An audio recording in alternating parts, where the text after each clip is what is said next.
George Muller గారు ఆయన జీవితంలో ఒక సాక్ష్యము చెప్పాలనుకున్నా. అతను పుట్టిందేమో క్రైస్తవ కుటుంబంలో పుట్టాడు. జార్జ్ ముల్లర్ గారు పుట్టిందేమో క్రైస్తవ కుటుంబంలో, కానీ భయంకరమైన పాపపు జీవితం జీవించేవాడు. ఎందుకంటే దేవుని భయం లేదు, దేవుని అందు భయభక్తులు లేవు. వాళ్ళ అమ్మ నాన్నలు చెప్పినా వినేవాడు కాదు. దొంగతనం చేసేవాడు. వాళ్ళ నాన్న అంట పన్ను వసూలు చేసేవాడు, ట్యాక్స్ కలెక్టర్. జార్జ్ ముల్లర్ గారి తండ్రి గారు ట్యాక్స్ కలెక్ట్ చేసేవాడు, పన్ను వసూలు చేసేవాడు. పన్ను వసూలు చేసేవాడు కాబట్టి డ్యూటీ చేసుకొని వచ్చిన తర్వాత డబ్బులు ఉండేటివి సంచిలో, అవునా? సంచిలో డబ్బులు ఉంటే జార్జ్ ముల్లర్ ఈయన ఏం చేసేవాడు, చిన్న వయసులో ఉన్నప్పుడు దేవుణ్ణి రక్షలోకి రాకముందుకు ఆ డబ్బుని మొత్తం కూడా జేబులు వేసుకునేవాడంట. వాళ్ళ నాన్న వెళ్ళి ఊరంతా తిరిగి ఆ పన్ను డబ్బులు వసూలు చేసేవాడు, దాంట్లో కొంచెం ఈయన జేబులు వేసుకునేవాడు. దొంగతనం చేసేవాడు, అబద్ధాలు చెప్పేవాడు, ఇలాంటి పనులన్నీ కూడా చేసేవాడంట ఆయన. నేను చెప్పాను మీకు, వాళ్ళ కుటుంబము క్రైస్తవ కుటుంబము ఏదో వాక్యం తెలియని వాళ్ళేం కాదు, దేవుని ఎరగని వాళ్ళేం కాదు, సంఘానికి వెళ్ళే వాళ్ళే, విశ్వాసులే. అయితే ఆయన జీవితం మారలేదు. ఒకరోజు ఏం జరిగింది, జార్జ్ ముల్లర్ గారు అంట తన యవ్వన కాలంలో ఆయన స్నేహితుడు వచ్చి, ముల్లర్ చర్చ్కి వెళ్దాంపా అన్నాడంట. చర్చ్కి వెళ్దాంపా అని అన్నాడంట.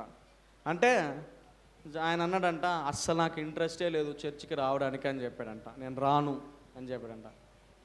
నా కోసం రారా, నేను నీ ఫ్రెండ్ని కదా అని అన్నాడంట. నేను అడిగితే నువ్వు కాదనవు కదా, నా కోసం రా అన్నాడంట.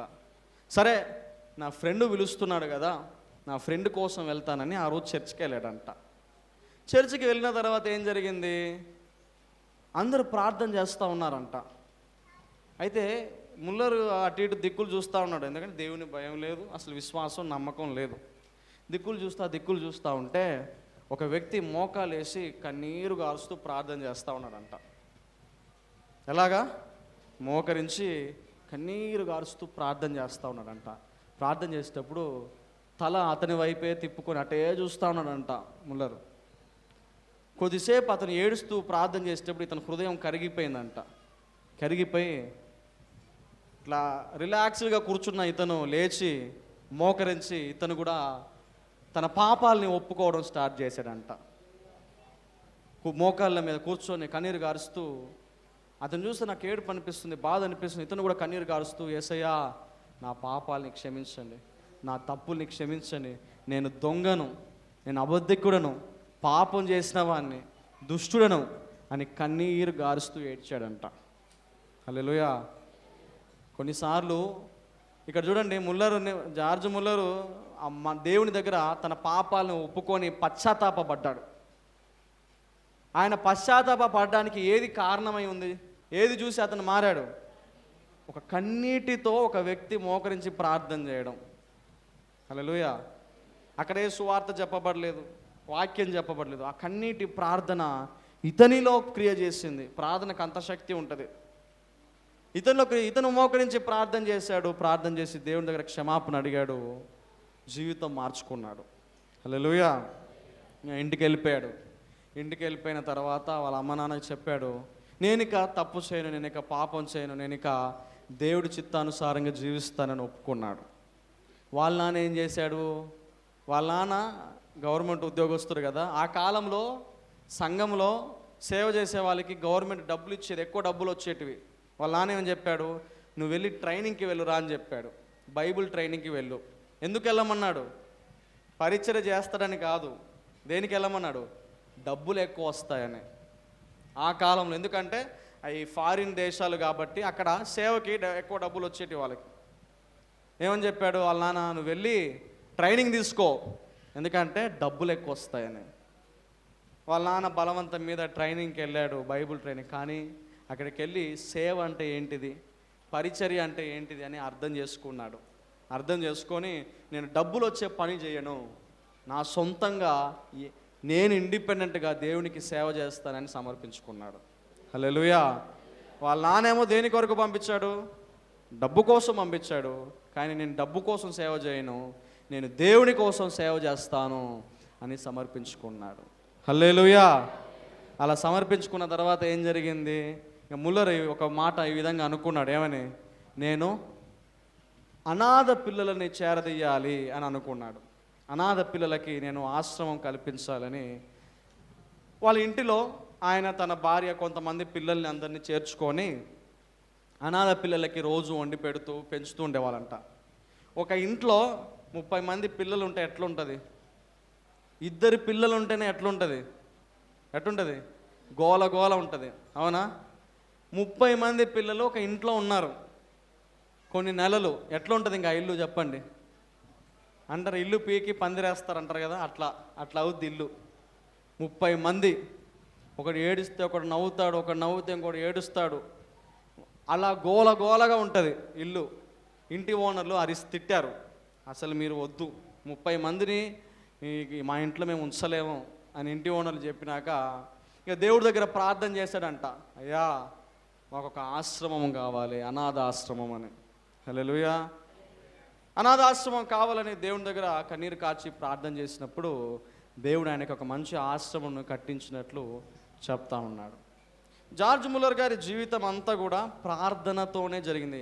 ఆయన చనిపోయేటప్పుడు ఒక మాట చెప్పాడు, ఏమని చెప్పాడనంటే, నేను ఎవరి దగ్గర కూడా మనుషుల దగ్గర నేను సహాయం అడగలేదు, నేను ప్రతి పరిస్థితిలోనూ నేను దేవుడి దగ్గరనే సహాయం అడిగాను. అన్ని పరిస్థితుల్లోనూ ఎవరి దగ్గర సహాయం అడిగాను? ఎందుకంటే ఆయనలో దేవుని వెలుగు ఉన్నది కాబట్టి. దేవుని వెలుగు ఉంటే మనకు ఒక ధైర్యం వస్తుంది, మనకు ఒక విశ్వాసం వస్తుంది. మనం దేవుని వెలుగు దగ్గర అడగాలి, అడిగితే దేవుడు చేస్తాడని ఒక నమ్మకం వస్తుంది. వెలుగు లేక చీకటి ఉంటే మనకు విశ్వాసం ఉండదు, నమ్మకం ఉండదు, దేవుని దగ్గరికి వెళ్ళే ధైర్యం ఉండదు, ప్రార్థన చేయాలని అనిపించదు. ఎందుకు చాలామందికి ప్రార్థన చేయాలని అనిపించడం లేదు అని అంటే వాళ్ళలో వెలుగు లేదు, చీకటి ఉంది కాబట్టి. దేవుని సేవకులు ఈ విధంగా చెప్పారు, ఏమని చెప్పారు? ఏ ప్రేయింగ్ పర్సన్ కెనాట్ సిన్. ప్రార్థన చేసే వ్యక్తి అంట పాపం చేయలేడంట. అదేవిధంగా ఏ సిన్నింగ్ పర్సన్ కెనాట్ ప్రే. పాపం చేస్తున్న వ్యక్తి ప్రార్థన చేయలేడు. పాపం చేస్తున్న వాడేమో ప్రార్థన చేయలేడు, ప్రార్థన చేస్తున్న వాడేమో పాపం చేయలేడు. మనం ఎలా ఉండాలి? ఫస్ట్ రకమా, సెకండ్ రకమా? రెండో రకంగా ఉండాలి. ప్రార్థన చేసేవాడు పాపం చేయలేడు, పాపం చేస్తున్నవాడు ప్రార్థన చేయలేడు. ఈయనలో దేవుని వెలుగు ఉంది కాబట్టి, ప్రార్థన జీవితం ఉంది కాబట్టి, పాపం లేదు కాబట్టి తన ప్రతి అవసరత దేవుని దగ్గర అడిగేవాడు జార్జ్ ముల్లర్ గారు. హల్లెలూయా. మీకు చాలాసార్లు చెప్పాను వాళ్ళ హాస్టల్లో ఏమేమి అద్భుతాలు జరిగాయి. ఒకసారి అనాథ ఆశ్రమంలో నేను చెప్పాను కదా, ఏ మనిషి దగ్గర సహాయం అడగడు ఆయన. He won't ask help from anyone. దేవుడి దగ్గరనే అడుగుతాడు. ఏం చేశాడు? ఒకరోజు పిల్లల్ని ఉదయం బ్రేక్ఫాస్ట్ అంట, ఉదయము టిఫిన్ టైంలో పిల్లలందరినీ కూర్చోబెట్టాడంట. కూర్చోబెట్టినాక వంట రూమ్లో ఏం వండలేదు, ఎందుకంటే ఏం లేదు తినడానికి ఏం లేదు. ఆయన ఏం చేశాడు? అందరినీ కూర్చోబెట్టి, ఎప్పుడు ఈయన అలవాటే, ఖాళీ ప్లేట్లు గ్లాసులో నీళ్లు పెట్టుకొని పిల్లల్ని ప్రార్థన చేయండి అని చెప్పాడంట. ఏమని చెప్పాడు? మీరు ప్రార్థన చేయండి.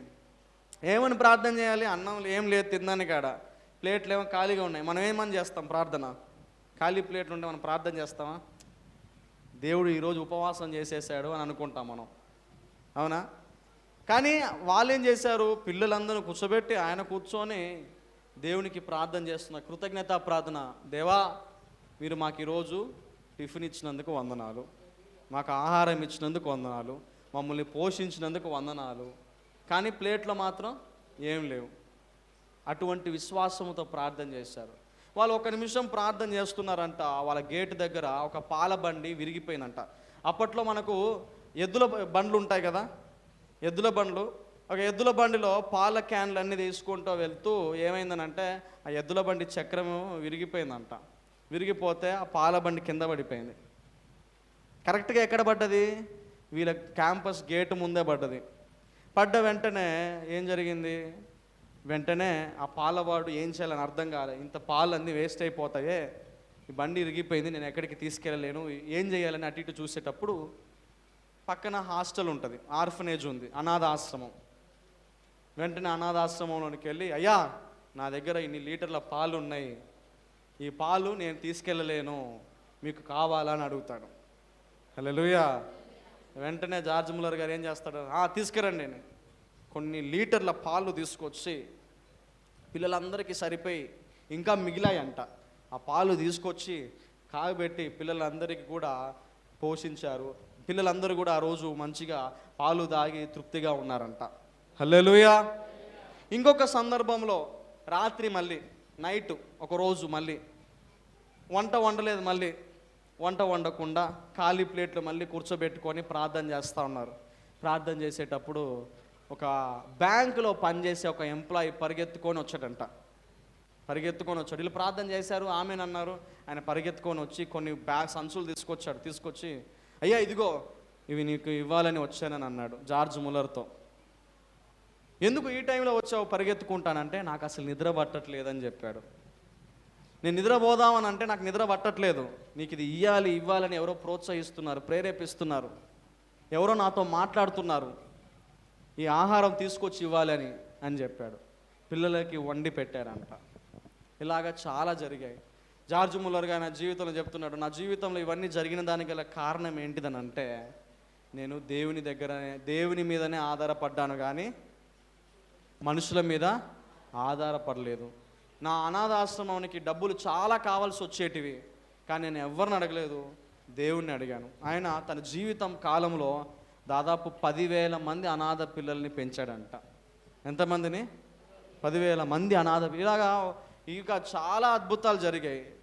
ప్రార్థన చేయడం వెంటనే ఏదో సహాయం రావడం. మన జీవితంలో మరి అటువంటి ఒక సహాయం రావాలని అంటే మనలో దేవుని వెలుగు ఉండాలి. మనం ఇందాక చదివాం యెషయా గ్రంథము 59:1-2. మనం దేవుని అడుగుతున్నాం కానీ దేవుడు మనకి చెయ్యట్లేదు. ఎందుకు చెయ్యట్లేదు అని అంటే, ఆయనకి చెవిటివాడే కాదు, లేకపోతే ఆయనకి చేతులు లేక కాదు, ఆయనకు మనకి మధ్య మన పాపాలు ఉన్నాయి కాబట్టి. పాపాలు మధ్యలో ఉన్నాయి కాబట్టి మనకు ఆయన సహాయం చేయలేకపోతున్నాడు. ఆ పాపాలు అనేవి దేవుడి సహాయం మన దగ్గరికి రాకుండా ఆపేస్తున్నాయి. హల్లెలూయా. జార్జ్ ముల్లర్ గారు ఆయన చనిపోయేటప్పుడు ఎలా చనిపోయాడు తెలుసా? చెప్తారు ఎవరైనా? ప్రార్థన చేస్తూనే చనిపోయాడు. కుర్చీ వేసుకున్నాడంట. ఎందుకంటే వయసు అయిపోయింది కదా. వయసు అయినా కానీ మోకాళ్ళతోనే ప్రార్థన చేసేవాడు. కుర్చీ మీద 2 చేతులు ఇట్ట పెట్టి ఆనుకొని ప్రార్థన చేస్తూ అలాగే చనిపోయాడంట. హల్లెలూయా. ఆయన జీవితము ప్రార్థన, ఆయన రక్షణ ప్రార్థనతో ప్రారంభమైంది. ప్రార్థన వలన రక్షించబడ్డాడు. చనిపోవడం వరకు ప్రార్థన చేస్తూనే ఉన్నాడు. మన జీవితాలు కూడా అలాగే ఉన్నాయి.